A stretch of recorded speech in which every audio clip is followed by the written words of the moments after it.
소아내분비 분과에서 근무하고 있는 장경미라고 합니다. 저는 주로 소아당뇨병, 갑상선 질환, 부신질환, 성장 및 사춘기 장애와 같이 아이들에게서 나타나는 다양한 호르몬 질환을 치료하고 있습니다. 또한 이러한 호르몬 문제를 일으키는 여러 유전 질환도 함께 다루며 아이들이 건강하게 잘 성장할 수 있도록 돕고 있습니다.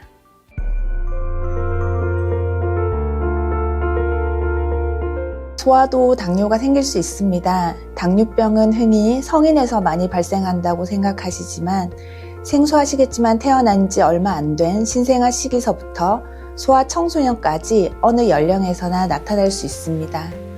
특히 소아에서는 일형 당뇨병이 조금 더 흔하며 갑작스럽게 증상이 나타나기도 합니다.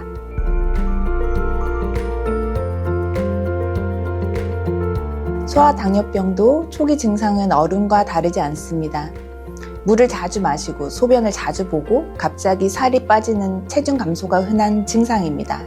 그러나 아주 어린 아이들은 표현이 정확하지 않을 수 있어서 갑자기 많이 보챈다거나 처진다거나 기저귀가 유난히 무겁다는 변화도 신호일 수 있습니다. 특히 소아에서 많이 발생하는 일형 당뇨병은 증상이 갑자기 나타나는 경우가 많아서 이런 변화가 보이면 빠르게 병원을 찾는 것이 중요합니다.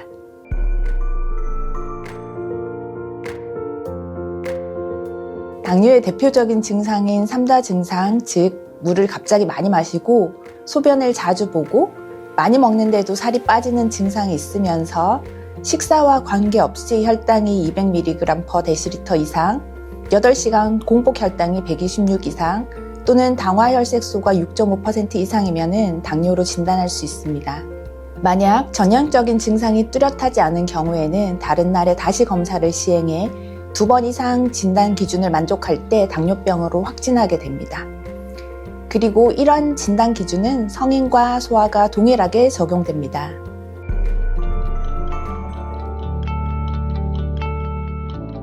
일형 당뇨병이 소아 시기에 많이 발생하여 예전에는 소아 당뇨로 불리기도 했는데 일형 당뇨병은 소아 성인 시기에 다 생길 수 있고 소아 청소년 시기에 최근 2형 당뇨병이 급격히 증가하여 이제 소아 당뇨병이라고 하지는 않습니다.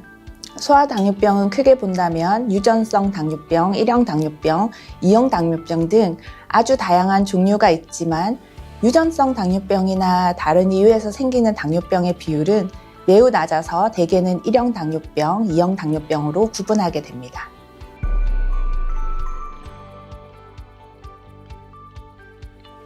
일형 당뇨병은 췌장에서 인슐린을 만드는 세포가 자가 면역 반응에 의해 파괴되면서 인슐린 분비가 거의 없어지는 형태입니다. 우리 몸을 스스로 공격하는 자가 항체 때문에 췌장이 손상되고 결국 인슐린을 만들지 못해 발생합니다. 이처럼 인슐린 분비가 안 되는 상태라 인슐린 주사를 해야 하는 것이 원칙입니다. 일형 당뇨병 아이들은 인슐린이 나오지 않기 때문에 식사를 할 때마다 인슐린 주사를 해야 합니다. 그리고 식사와 관계없이 우리의 간에서 일정량의 포도당을 만들어내기 때문에 이것을 담당하는 주사도 해야 합니다. 아침, 점심, 저녁, 자기 전 이렇게 기본 4번의 인슐린의 주사가 필요하고 아이들이 식사 사이에 간식을 먹는다면 간식에 따른 인슐린도 주사해야 합니다.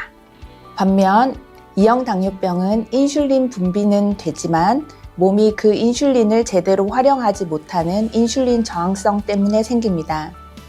이 인슐린 저항성을 높이는 대표적인 요인이 운동 부족과 비만이고 특히 사춘기 시기에는 호르몬 변화로 인해서 인슐린 저항성이 자연스럽게 증가하기 때문에 사춘기 시기에 비만한 아이들에게서 2형 당뇨병이 잘 발생합니다.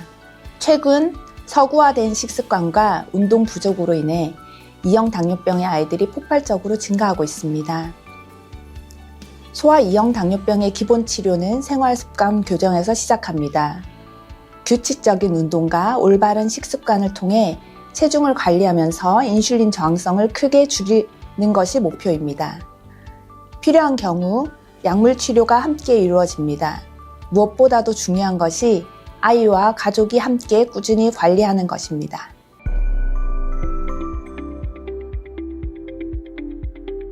이 말은 정말 위험한 오해입니다. 요즘은 많이 줄었지만 실제로 1형 당뇨병 아이의 할머니가 잘못된 정보로 인해서 인슐린 주사를 맞지 못해 당뇨병성 케톤산증이라는 위험한 질병으로 응급실에 온 사례도 있었습니다.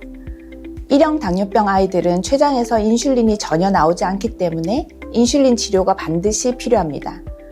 인슐린은 혈당 조절뿐 아니라 아이의 성장에도 꼭 필요한 호르몬입니다.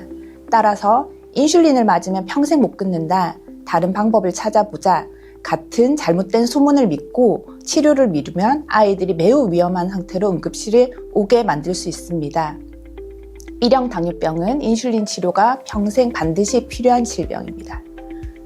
2형 당뇨병 아이들도 혈당이 잘 조절되지 않을 때는 일시적으로 인슐린 치료가 필요할 수 있습니다. 하지만 혈당 조절이 잘 되면 인슐린을 중단할 수 있습니다. 오히려 혈당이 높은데도 인슐린을 사용하지 않고 방치하면 상태가 더 악화돼서 평생 인슐린을 정말 끊지 못하는 상황이 올 수도 있습니다.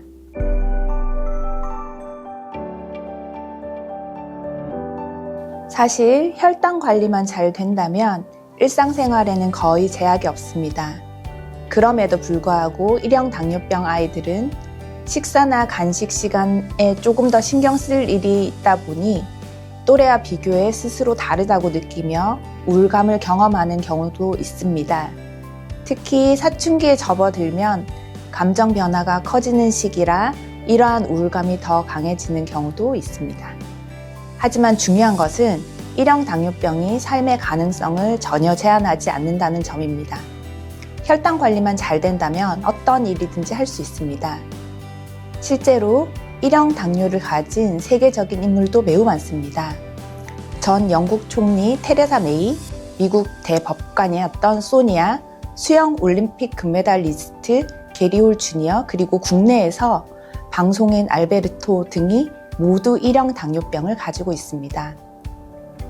처럼 직업이나 꿈에 대한 제한은 전혀 없습니다.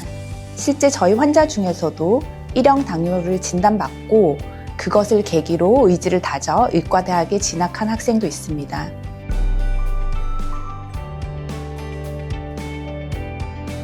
아이가 당뇨병뿐 아니라 어떤 질병으로 진단을 받으면 부모님들께서 스스로 많은 자책을 하십니다. 내가 잘못 키운 걸까요? 또는 제 책임일까요? 아니면 달콤한 음식을 많이 먹어서 그런 걸까요? 하지만 부모님의 잘못이 전혀 아닙니다. 1형 당뇨병은 위험성을 가지고 태어난 아이가 감염이나 사춘기 같은 특정 시기를 지나면서 우연히 발병하는 것으로 알려져 있습니다. 정리하면 1형 당뇨는 부모님과 양육 방식과는 전혀 상관이 없습니다. 2형 당뇨병은 비만이나 생활습관 등이 어느 정도 영향을 줄 수는 있습니다. 부모님을 탓할 이유도 스스로를 자책할 이유도 전혀 없다는 점을 꼭 말씀드리고 싶습니다.